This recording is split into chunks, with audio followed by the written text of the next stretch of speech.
thank you everybody again for tuning up. I'll share the quick little slide here to make sure you're in the right room since, yeah, just checking. But this is what we're going to be talking about today is how to activate users in under 60 seconds or less.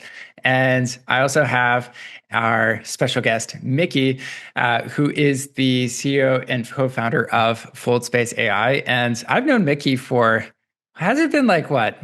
6 or 7 years now. It's been a while.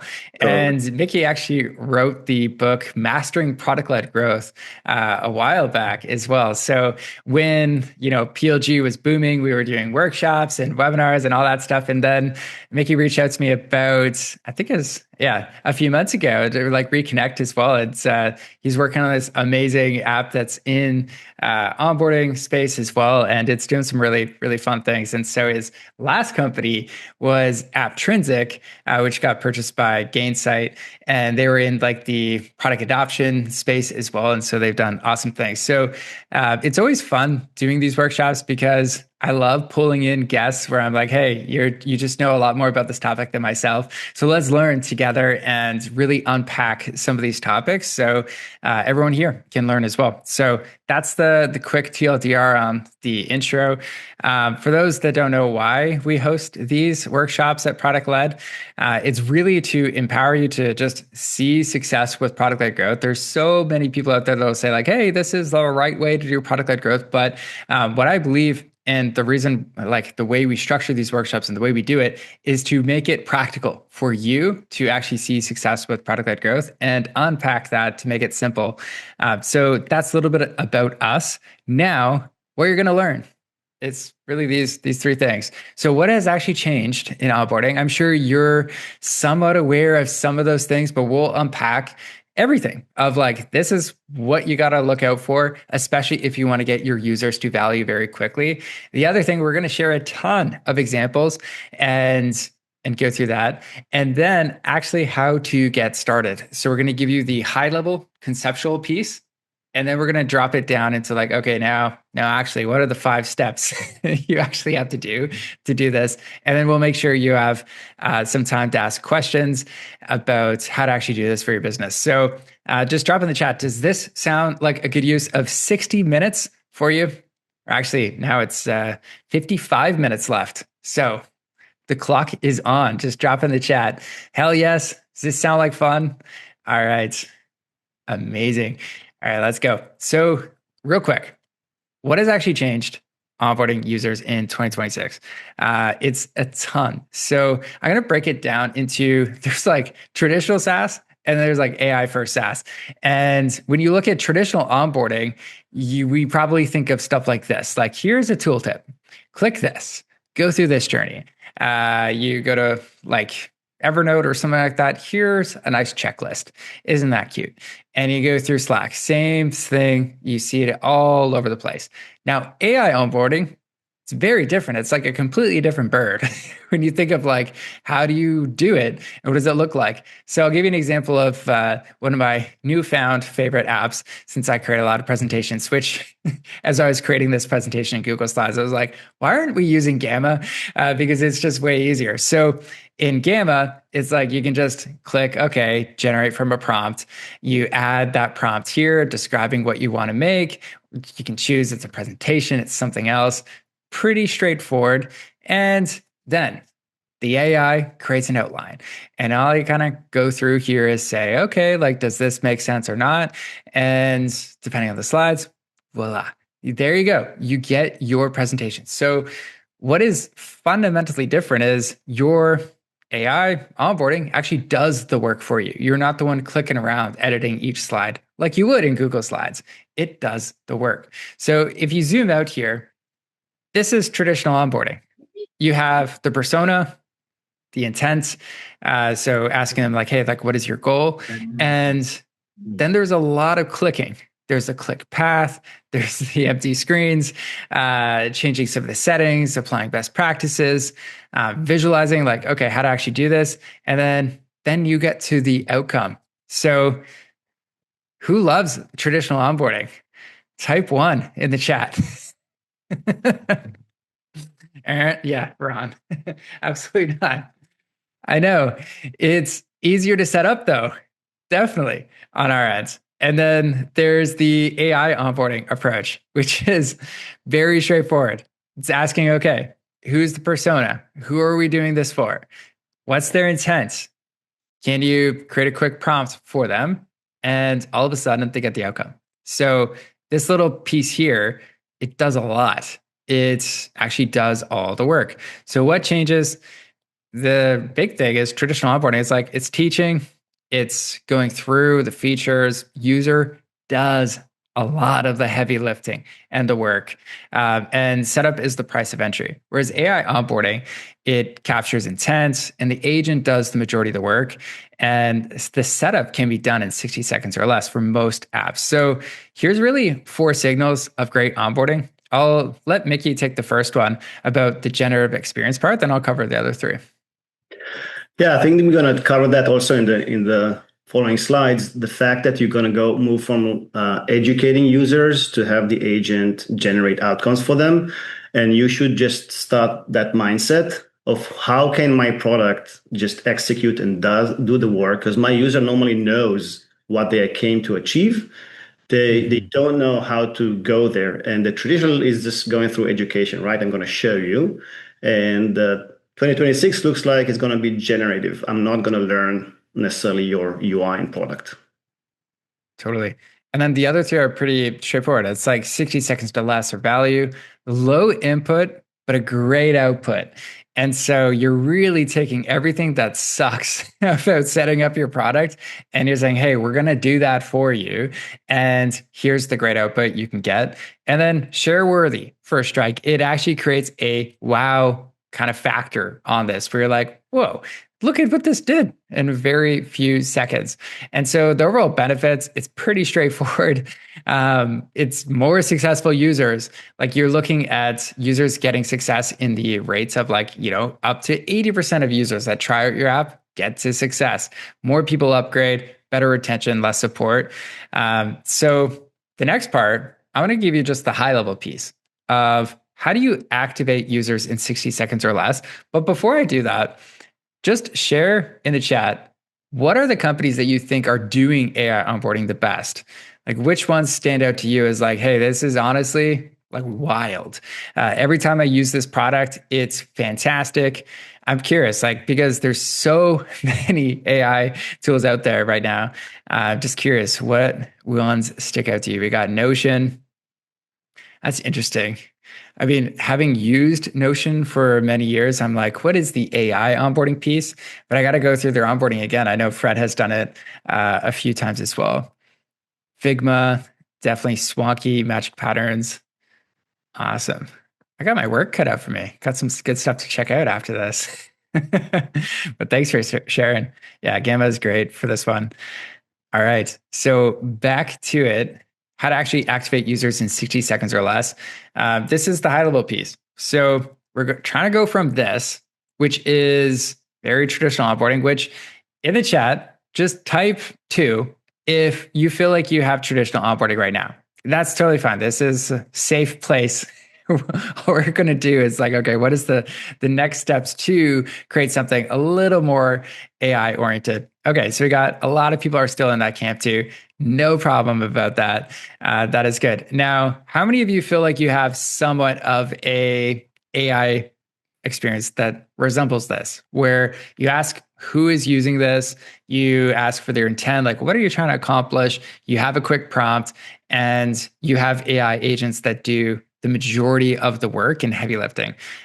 Put in the chat 3 if that's you. Okay, we got a few people. Awesome. So that is good to see that people are going in that direction. 3.5. Awesome, Ron. Just had to one up everybody, did you?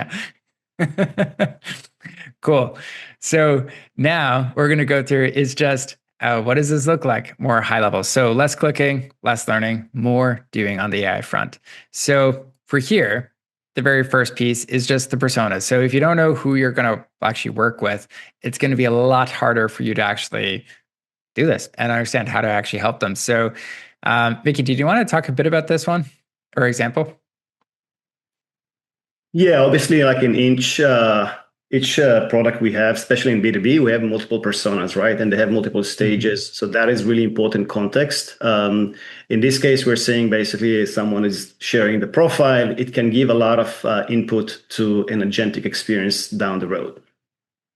Cool. Yeah. So understanding that is super important. Now, for the intent piece, want to share a bit about this? Like, do all products need this for the intent if it's like a single point solution, or is this more so for, let's say, horizontal applications?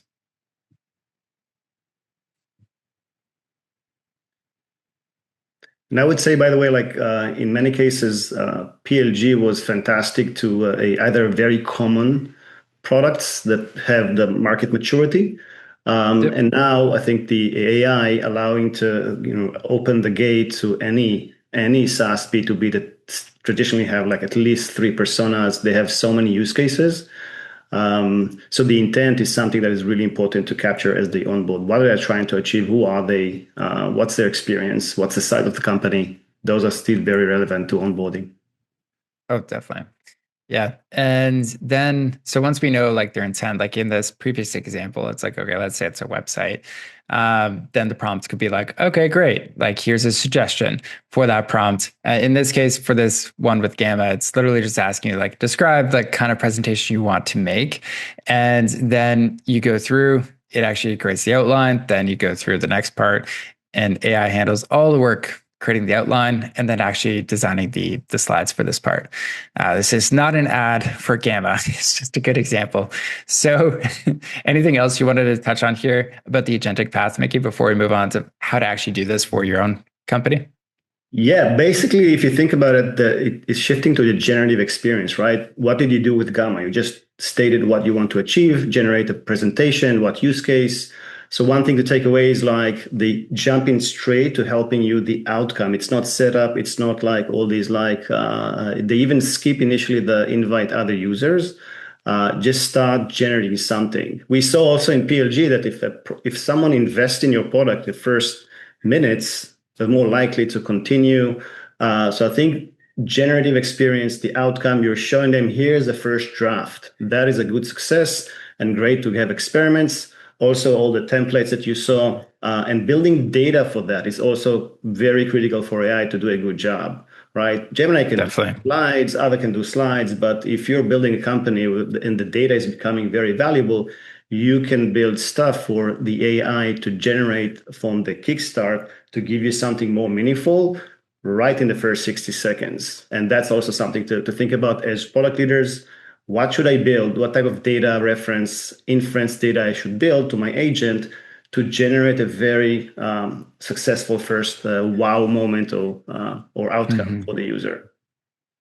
Yeah, it's super helpful because, yeah, if you have like limited context on who they are, what they're looking for, then the AI is not going to be super helpful. So, before we get to the very practical side of this workshop, question for everyone here is, what has been the hardest part for you when you're building AI onboarding? You're trying to use agents to get people to value. What is the thing that's really tricky for you? Because I know when we were talking about onboarding like 5 or 6 years ago, people were all kind of obsessed with like, I need the best product adoption tool. And it was really about, okay, I get people to go through each of these clicks and I see a better conversion rate because I'm guiding them now versus not. But when it comes to AI onboarding, it's very different because I'm seeing a lot of teams use this, like, actually have activation owned by their core team, not just the growth team as well too. So it's becoming a core capability in the very best AI companies. So I see some stuff here in the chat. Thanks everybody, by the way, for being super quick on the chat. This makes this so much more fun as we get some good data on like what you actually need help with, and we can customize the workshop on this part. So That Brett, data. Sorry, was, Mickey, go for it. was actually a great question from Magda, I think, that she's getting from her team. If we have agentic AI doing this, I lose context of what user wants to do. In other words, there's tips in how to can capture the user context through the process. And I think this is a very important point, capturing the context, right? You have to assume that people are going to leave the chat, come back to the chat. So managing that context is one of the key elements. If you build, if you buy, this is something to always check out because they're going to come and go. Conversation is very fluid. In the past, we can lock them into kind of UI. Now it's conversational. So context before building content is really important to nail. Definitely. I also like what Mary said. Like people don't know how to translate their thinking into the right prompt. And so if they have a bad prompt, which is why we're hearing like, what is the most valuable skill of 2025 and 2026? It's like prompting. If you ask a bad question, you get like not so good input there too. So absolutely. We got some other stuff. Prompt score is too big. Garbage prompts. Yeah, I hear a ton about that. Josias, great to see you again. One onboarding. Oh, by the way, Josias is an OG product growth guy. He translated the entire product-led onboarding book and product growth book into Portuguese because he believes he's like more people need to learn about product-led growth. So quick shout out to Josias. You're awesome. So thank you. But yeah, one onboarding does not fit all still. Absolutely. So let's dive in. Is everybody pumped? Ready for the practical stuff Mickey's got for us on how to actually do this for your company? Yes.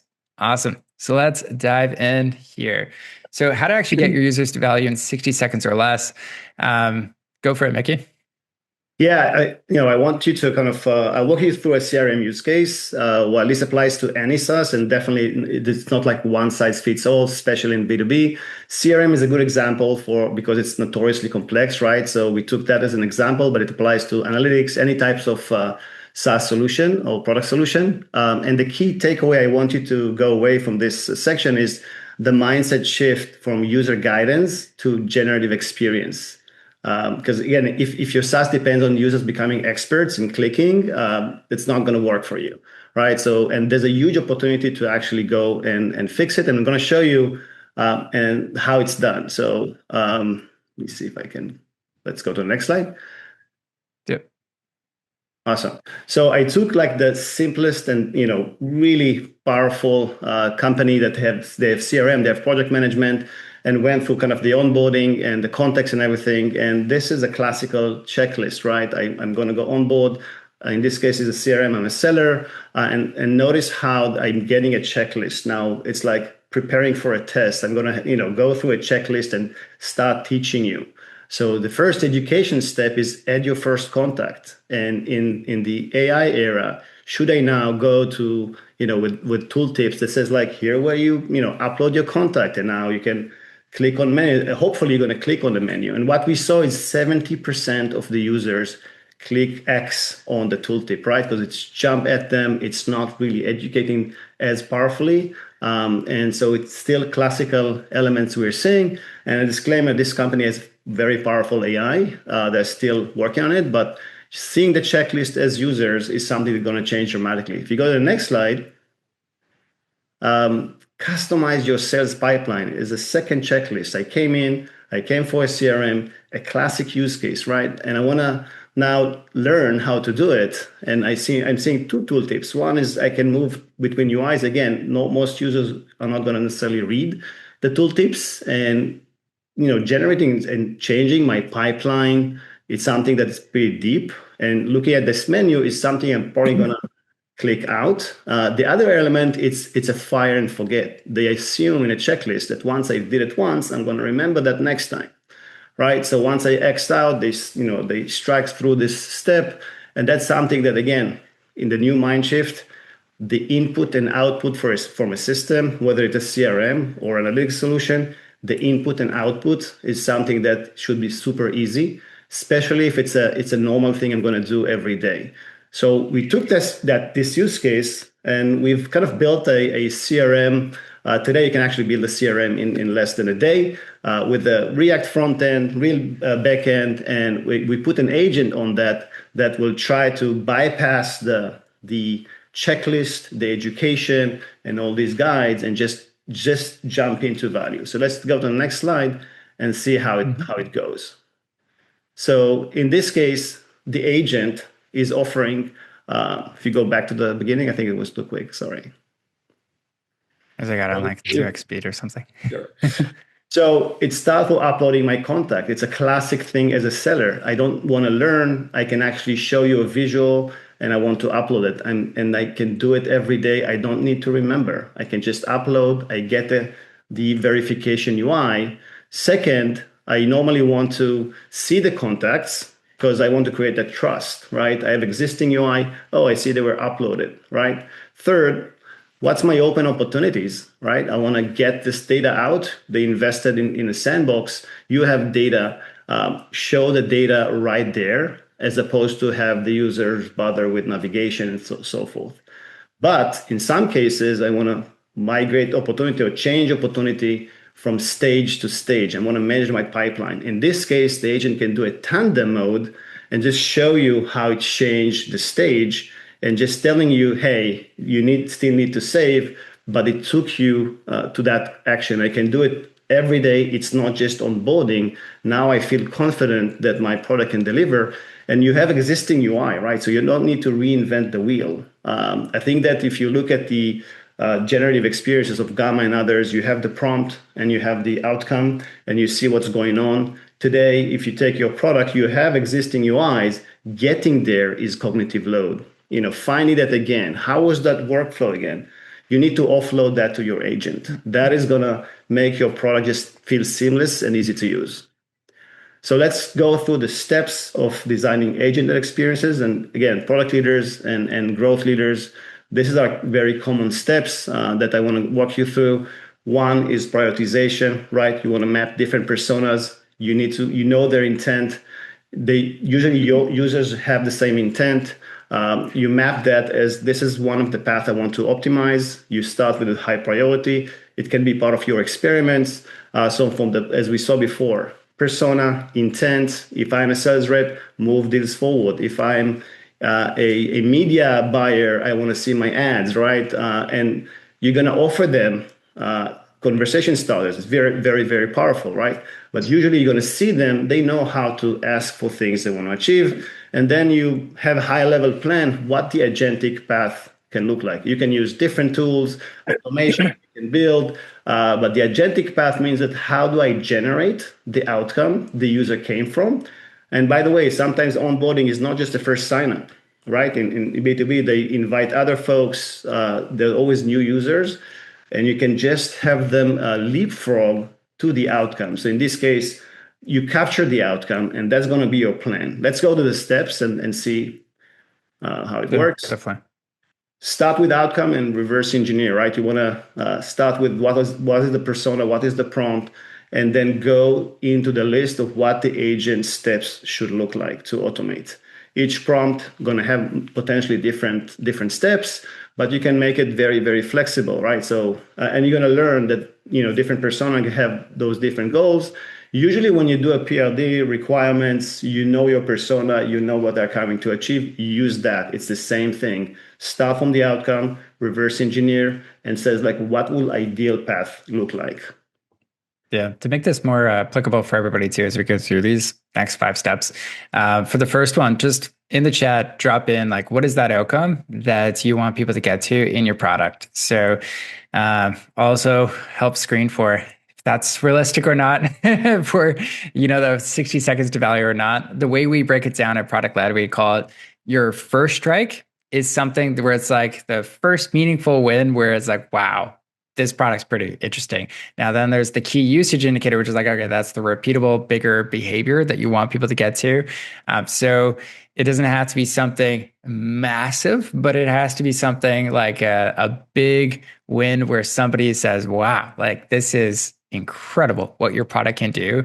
And where I do find a lot of people make mistakes when it comes to deciding what that outcome is, they might pick something either too small or too big when it comes to just what is the amount of value we have to go through. And if it's too small, usually what I find is they don't necessarily unpack what is the unique value in your product. You might give a little subset of that, but it's not the really powerful thing that your product does. And so that definitely limits that wow factor. So I'll wait a little bit more in the chat, but just drop in like, what is the outcome you want to drive your users to in that first experience? So send quotation to lead. Great. So should the Q usage indicator be some result or the formation of habit? It's a bit different for every product. If it's gamma, just since we have been using that example throughout this, the first strike is actually great. You make your presentation and the key usage indicators, you keep doing that. Maybe it's a weekly presentation, maybe it's a monthly one. It depends. Like if you're a consultant, you're doing that more frequently than other people. If you are maybe somebody in sales, you're creating decks for people, and that might be multiple times per day. But yeah, it would be the same ultimate behavior to get that habit. And we got George, the outcome for my app, profit aligned project pricing, free tiers, and our product is CRM. Okay, yes, very applicable for this example, Laura. To simplify Perfect. as well, you can also treat the persona and the stage, right? What is the initial outcome that you want to see, right? I can go to Lovable, I Mhm. can see the initial website. That's powerful. It actually generates a lot of code. I don't care, by the way, how it is built. I don't need to be an expert in React. I don't need to be an expert on hosting. I can just be a marketer and just build that and see the outcome in front of me. It's true that you need to think about other things like deployment, blah, blah, that then Lovable, Vercel, others, they do for you. But just think about your product. You need to you think big because it's possible, right? You have to go in 2026, think big or get disrupted with those tools that are from the ground up, building that as a chat experience, as a generative experience. You have the advantage of an install-based distribution. You have a lot of great dedicated UI. You can make that jump. So I think like cutting that to, hey, what should an outcome looks like from the first session, and then what outcome looks like long term can help you as again prioritize. I'm gonna freestyle a bit here since I see some people and not everybody has gone through it. So this is kind of the revolution right now that's happening in SaaS where you're thinking about where is stuff going. So there's like SaaS, which is like software. We all know. I won't even type it out as a service. Then there's what's known as WAS, which is work as a service. So what are the things you're actually going to be able to get the product to do, to execute? Maybe it's a presentation built out, but eventually it's also going to be RAS, which is results as a service, which is what is the exact result? Like book me a meeting. And that's what I'm going to use your application for. And that's what I want. So this is evolution of tech and what people expect. And so if you're just like, hey, yeah, the solution is the software, it's like, well, what is maybe the next evolution? It's the work getting done is the next level. Or it's, hey, what is the outcomes you're actually going to provide me on this one? So little detour on that, but keep putting in the chat. This is great because everything is built off this. But Mickey, let's keep the momentum and let's go through the next part of like mapping the current flow.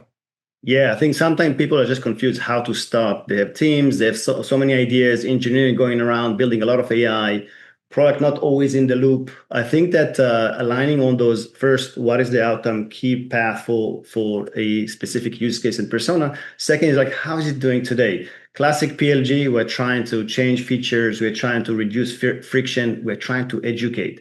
In this case, map the same flow. It was very effective. Here's what the user does. And you can say, you know what, there's a lot of click tags here. There's a lot of cognitive load. That's a fantastic candidate to start agentifying. So mapping that is also aligning you and the engineering team on the same page, saying, this is what we want to jump through. This is the existing use case. Let's see if there's any kind of issues we cannot tackle. If there's no, let's just do it and jump to the generative, number 3, generative flow. And in this case, again, you want to generate something for the user. You can automate the setup. Setup is not onboarding, right? Like that's like the key is also to get to value. So when you think about the generative experience, what they can generate in your product that they feel they've achieved something. So I think, how to map that, have those as a checklist, and then decide how to execute. There's many things you can build, buy, use external tools, automation, you name it. But then you're shifting from like in the past, we thought about like streamline the onboarding, reduce friction. In this case, build generative stuff to get them to value. And it's going to be actually simpler than you think. Let's move to number 4. Conversational UI, UX, there's a huge debate about like, is it going away? It's going to be all chat. It's going to be, there's a lot of like opinions in this case. What we are seeing right now, that's obviously chat is great for specific things, and UX is going to be redefined. For example, text is fantastic when you generate slides in Gamma, right? You want to see a lot of text, you're prepared for that. But if I'm in a CRM, do I want to type a lot? Probably not. You want to see the UI chat component showing up, giving me also one visualization, right? I want to see numbers, I want to see graphs, I want to see those things. And I actually want to see it right when I log in. I just give me those top line metrics I want to learn about. Human in the loop, very, very important. I don't want to potentially chat and suddenly something is changing my database. So how do you make sure that you're showing UI elements either in your UI or in the chat that says like the user eventually kind of sees the preview and click the save or update? Very, very important. So your UX team has a new role of understanding how to identify your system. What is the best use case? How do I design these flows and screens? And then what's the best use case for each one, including advanced stuff like, you can provide context to the agent and it can actually help on the screen. You can build your own canvas if you want to generate something like content. There's many marketing automation tools. Normally they generate content and they need to go measure that. Measure can be like, hey, show me those KPIs. Generally, content is going to be text-based. So again, thinking about UX and how to think about agentic UX is going to be part of your requirement. And that's step number 4. Step number 5 is AI is non-deterministic. So you have to plan when you do those releases and everything, you have to plan to continuous evaluation and optimization, right? So evaluation also validate intent. Remember that you're used to click and point. There's actually a deterministic backend. Once you test it once or twice, it's fine. And in reality, it's not. You have to make sure that the agent understand those intent, and that's part of your release and part of your requirement. Prompt changes behavior, right? So there's always you change some prompt, just a small change, suddenly the entire system goes wild. So again, understanding the code that prompt changes and small tweaks can significantly alter the outcomes you're planning for. So you have to go through this step and evaluate real conversations. Demoing with AI is the easiest ever. Going at high scale to your user is very tough. So always gradually release it, but always see and observe large conversation with many elements inside, and then optimize using outcome-based signals. Measure success of actions and the user confidence. If they go back, they basically give you a thumbs up, thumbs down, not just accuracy, right? You want to see that they're happy with the result and actually generate what they came to generate for. So let's go to the yes. There was one really good question there here from Jonas, which was, where does AI onboarding end and agentic UX begin? Or is there any delineation? Yep. I don't think it's so today the big thing is I can leapfrog to the outcome. If I identify some of my key flows, right, and I just onboard, can I jump over the education piece? And the answer, you should be able to provide products that are now generating the outcomes for the user. The user is coming and they basically text the product and it does the job for them. That's all the new, I would say, AI native. So onboarding is one, if the user understands the full breadth of your product, it's also important because all chat looks the same. What's the difference? You want to make sure that they understand the full capacity of your product. And then very quickly, I think onboarding can go down from 3 months to probably a week or 2 because they're going to understand what they can achieve with your system. And I think that now customer success can be more strategic. They can go and understand your organization, the bigger goals, the signals that do not exist in the product, what to build next. Great. And then I think the last part of this was just observability you mentioned. Yeah, I think that there's a huge shift. You measure stuff. You used to measure the aha moment, the funnel, the clicks they got there. So I think that's You want to measure, not just a click, improve activation insights. You can actually see and understand based on conversation what they did before they churned, what they came from. It's such a gold mine to see. I want to do this, and if it's not successful, I'm not coming back. And whether they get stuck, that's just a new thing to just measure that. Completed outcomes, right? Truly outcome. If I just clicked on create something, that's not outcome. Completed outcome, I was able to get the first version going. So I think it redefines activation and adoption. And I do agree based on the question, there's a blurry line now from onboarding to adoption to even mastery, right? If I can suddenly show you how to master the product by you just telling the product what to do, I can leapfrog as a user, and that's something to think about. Time from intent to result, it's the new funnel, and basically, obviously, faster outcomes correlate to higher conversations. See that you generate and always signal back to the user what is going on. User sentiment, right?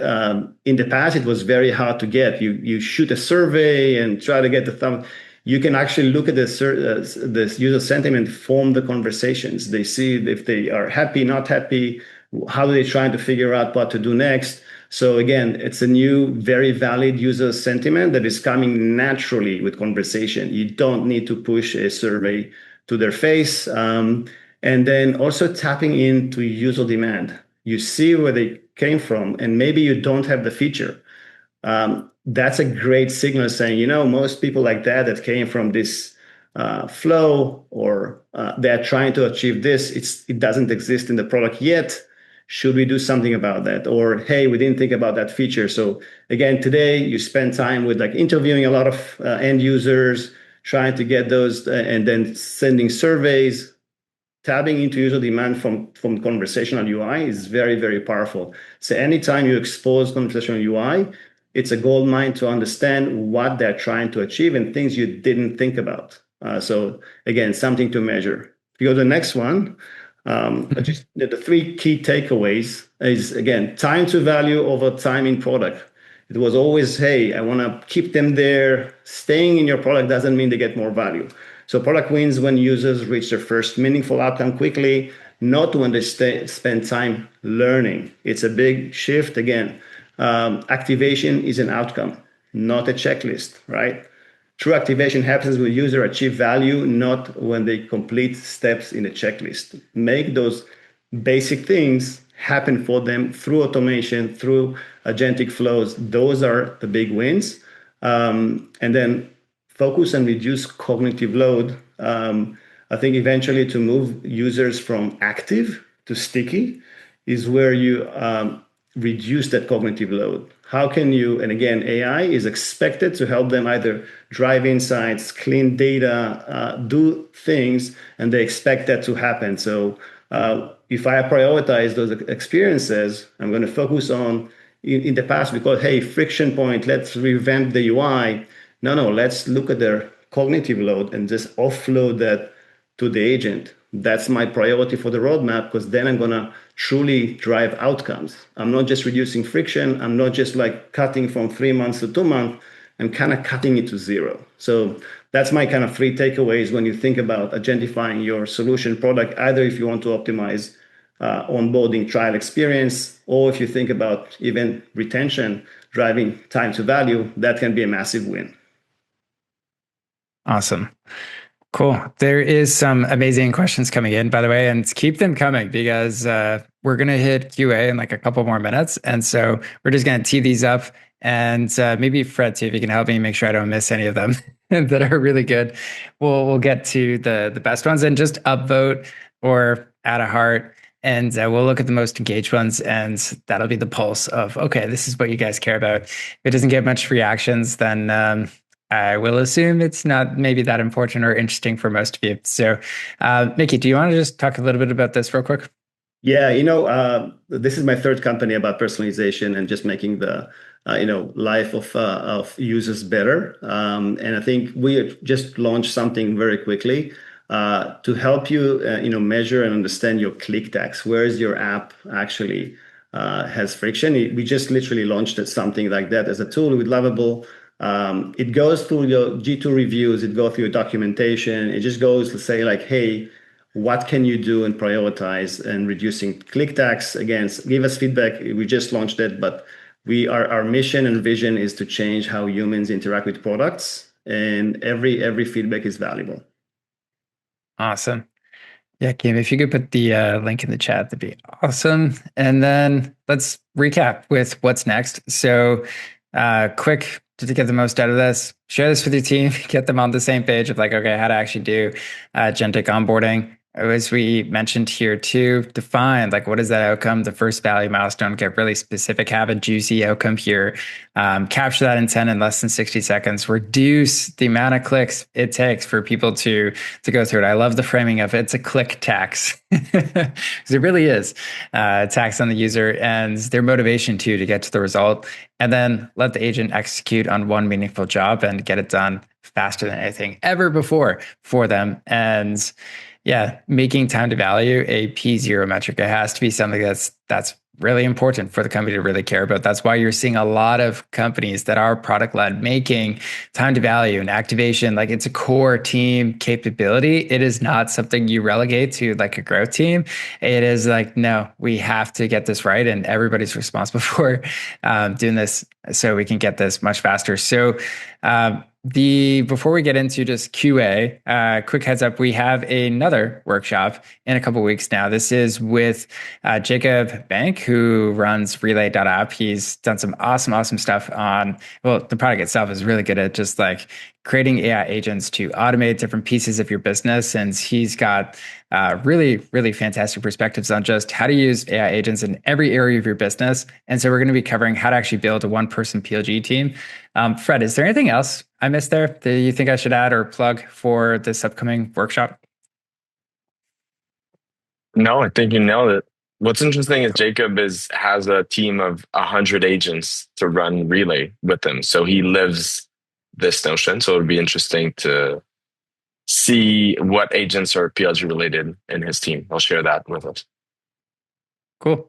Awesome. Yeah, we'll put the link to join that in the chat somewhere soon.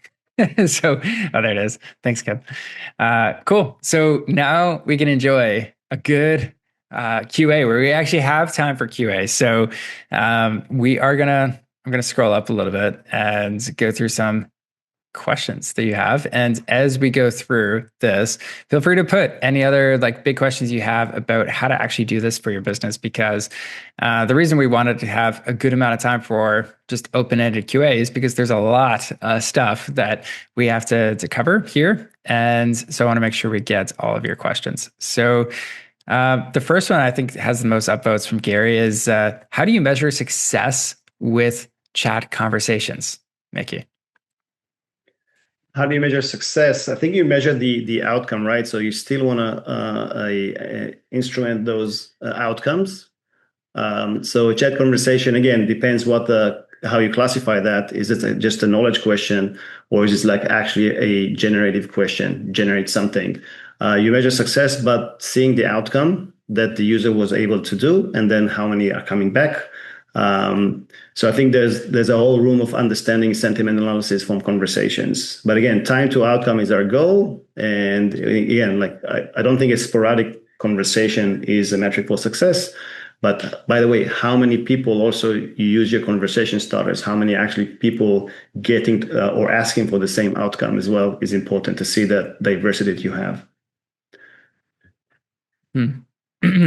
This one's more comment, okay, / question from Jonas again, is we're all using Claude Code for everything.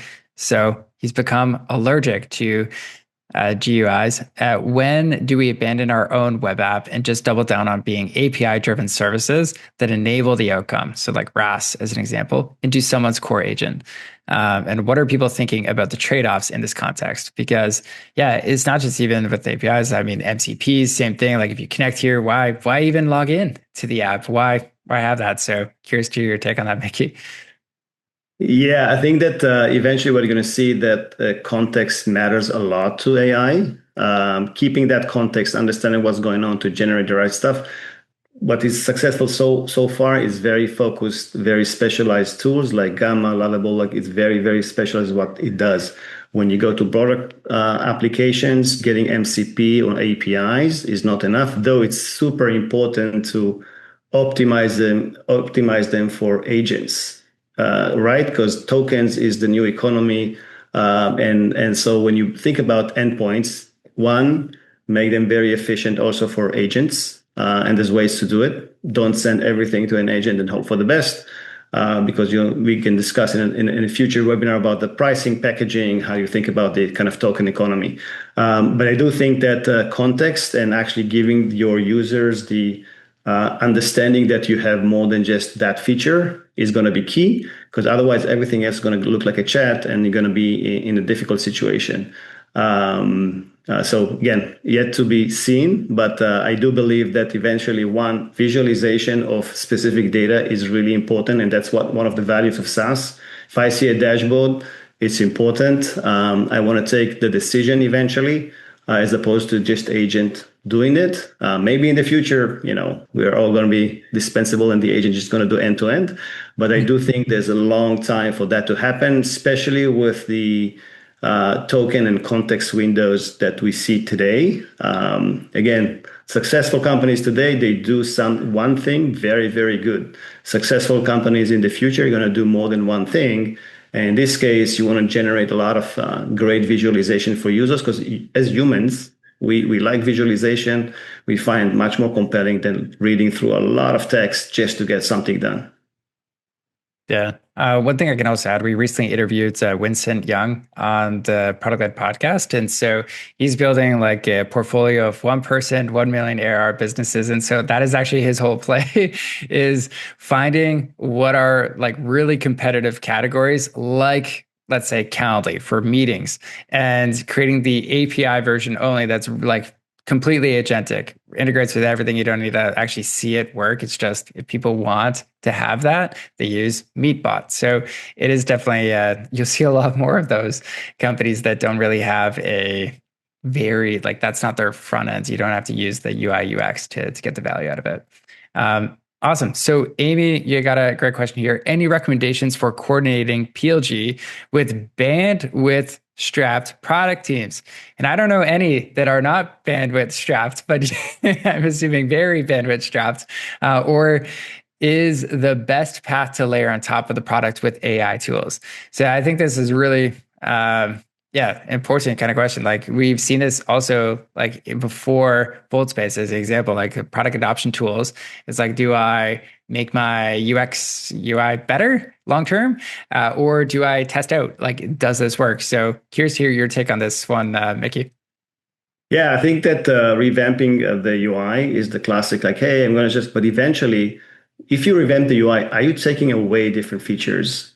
Otherwise, you're going to piss off the existing users that get used to that. New user will say, hey, it's actually more beautiful, but still there's cognitive load, right? So I think there's leaning towards like understanding that AI is not as simple, and there's openness to focused AI solutions because they spend a lot of time optimizing their use cases. I think that you want to focus on like internally anything that generate revenue. You build this agent, it's your core proprietary data, those automation workflow, anything that is actually doing something else, either simplify your product or generating something, you partner. And we're seeing that more and more. I think that Andreessen Horowitz, others, MIT studies show that there's much more openness to specialized, focused, purpose-built solution. And then the biggest advice they had is like, hey, if this is a revenue generating AI kind of thing you're building on your proprietary data, that's something you want to invest. But I'm not sure you want to be an expert in other things. If your solution needs to generate a slide, go with whatever is doing this. Because it might not, you're not Gamma and you're not like GenSpark or those type of solutions. So pick it and choose your battles. Because again, teams are strapped. You have your main roadmap in your core business. You have those new AI revenue generators that you want to build, and then you have the third one. How do I simplify or do this on my experience? So definitely prioritize between these. Because by the way, like the headwind we're seeing, and we're going to see it in 2026. SaaS growth in the recent study I've seen is like 10% growth is actually becoming a standard, 15% churn. That is something we're going to feel very quickly. So I think that prioritizing the ease of use and building your new agents are going to be a priority, right, to tackle that. For sure. And there's a great question from Nadia here is how do you control costs with AI powered onboarding? This is spicy. We'll cover it more in like a future workshop because we can do a whole topic on AI pricing as well. But Mickey, what's your quick take? Because I think some of the reports from some of the companies you've worked with is it can be up to like 10% of their cost of goods or more. Totally. That's it's a whole topic about how do you, I think onboarding is actually the very focused area and you want to invest these amount of tokens. But if you think about onboarding today is going to become like adoption, right? Like we are leapfrogging and you eventually need to bundle some of the high value experiences to your pricing. If it's a seat based, or you're going to need to cap. You need to cap and allow, as we know in PLG, you get them to use up to a point. Like back in the old days, Zoom was free for up to 40 minutes. You can apply those tactics as well. You have to put quotas. I'm not recommending on onboarding because this is where you want to get people to value, so it's worth the investment. You want to get them to activation and stickiness very quickly, just from the commercial. But you have to really educate everyone, engineers, product. They need to understand what's the token cost, right? You can't just like launch something and boom, you get like 100K just token cost from one of the vendors. You have to be smart about that, and it's part of the skills: prompting, prompt engineering, cost, understanding cost, quality, latency, stuff that now we have to understand, learn. And when you build requirements or ask for something from the engineering team, bear that in mind. Definitely. This is super good. And before we get to the next questions, I just had a couple of things I wanted to just mention, since this is a problem we definitely solve for companies, is if you do want, just like myself or our head of implementation, just kind of take a look at your onboarding and be like, okay, what is the strategy behind it? What could we do better to actually help you on this area? Feel free to have a free growth session on that end. You just go to productled.com/apply. And if you're like, no, I'm here, but I just want to go ahead, DIY this and do everything I can to actually get, like, basically make this your core capability, become the onboarding expert, there is a few resources we'll drop below, which is the free Product Led Playbook. I'd highly recommend checking out Chapter 5, which is all about how do you do frictionless onboarding. And we're also going to be sharing the Product Led 100 Best PLG Companies very shortly. Fred's working on that now. So we'll be sharing that shortly to actually showcase like what are some of those best in class examples.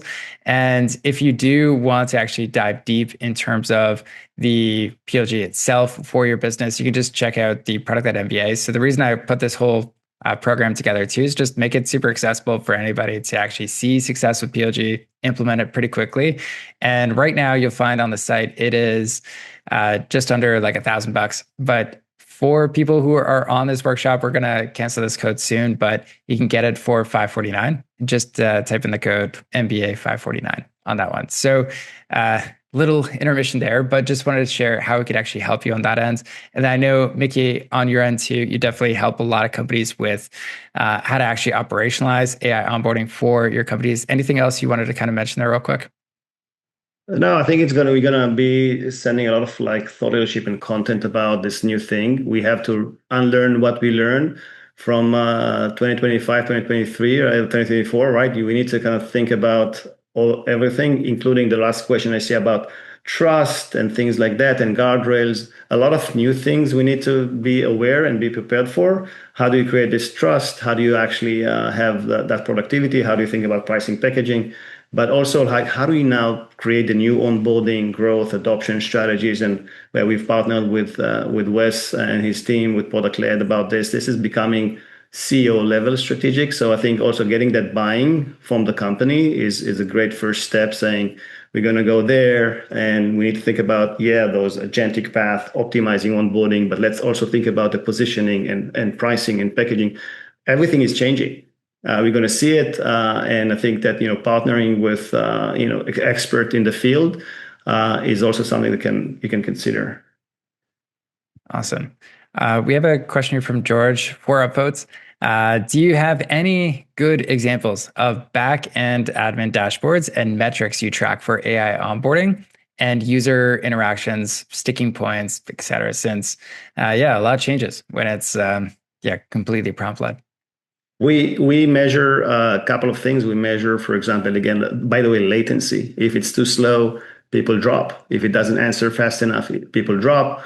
The quality of the answer is important. The AI is actually scoring the quality of the action.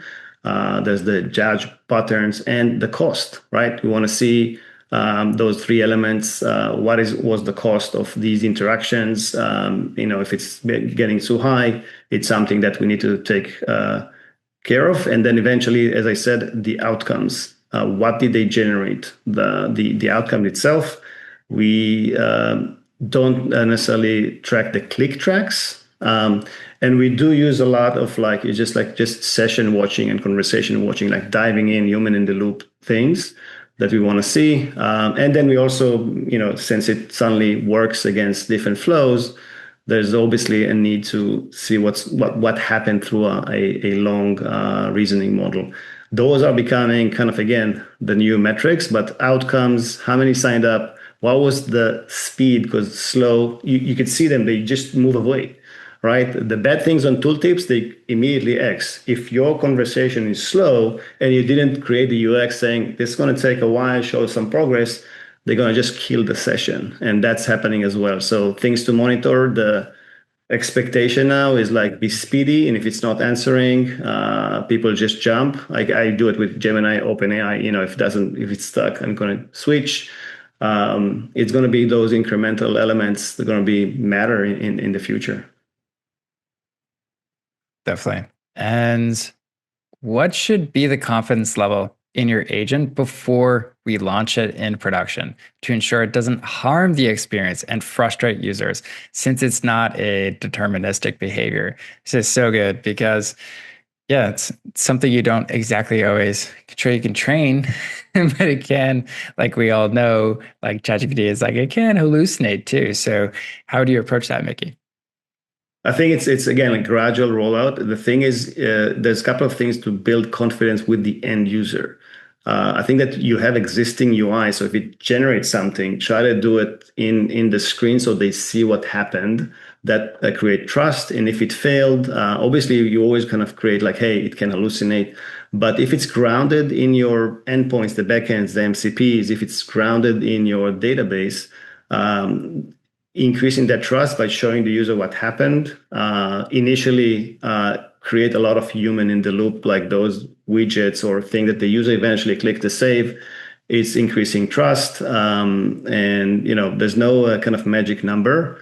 It depends about the audience type, their aptitude to technology. So gradual rollout, you're going to learn so much. You're going to learn the speed, the cost, like, they start asking other questions. The big thing about Chat UI, users can ask anything, right? I launched a few years ago, like a conversational UI. It was generating creative insights.